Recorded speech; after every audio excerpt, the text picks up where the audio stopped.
Yun, maglalapag na naman ng blessing si Ninong ngayong linggo. So nakapagsimba na ba lahat? Kung hindi pa, umabol na mamaya para magsimba at magpasalamat sa ating Panginoon.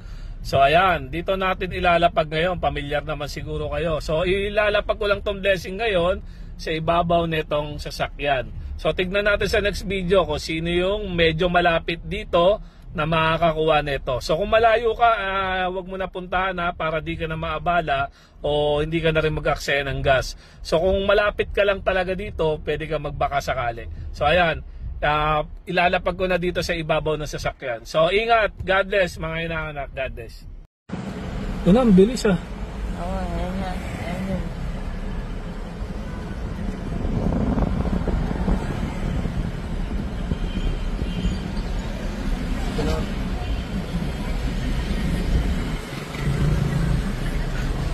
Idol!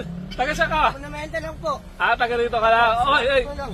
Taga sa, dito ka lang? Maximo po. Napanood mo, okay. Opo. I-ano mo bigay mo sa parents mo, ipantulong mo salamat. wag gagamitin sa kung saan Ingat.